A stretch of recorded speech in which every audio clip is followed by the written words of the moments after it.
కొలిమిగుండ్లలోని బెలుం గృహాల నందు తెదేపా నాయకుడు పోతిరెడ్డి రాఘవరెడ్డి మరియు ఐవి పక్కిరెడ్డి కార్యకర్తల సమావేశంలో విలేకరులతో మాట్లాడుతూ గ్రామాల్లోని సమస్యలు అడిగి తెలుసుకుని అన్నింటినీ పరిష్కరిస్తామన్నారు.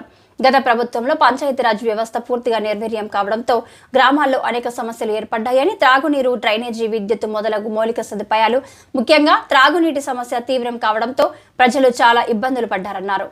గత ప్రభుత్వంలో చేయని జల జీవన మిషన్ల పనులను ప్రస్తుత ప్రభుత్వంలో పనులన్నీ పూర్తి చేసి ప్రజలకు తాగునీటి సమస్య లేకుండా చేస్తామన్నారు.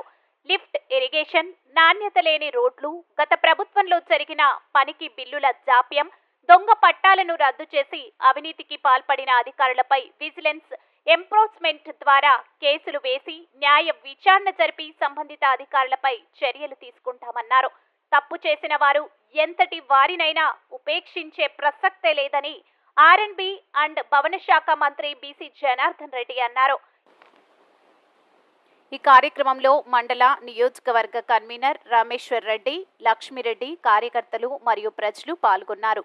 Kolimigundla camera news reporter Ravi.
National హైవేకు సంబంధించినటువంటి రోడ్ల మీద కూడా చర్చ జరగడం జరిగింది.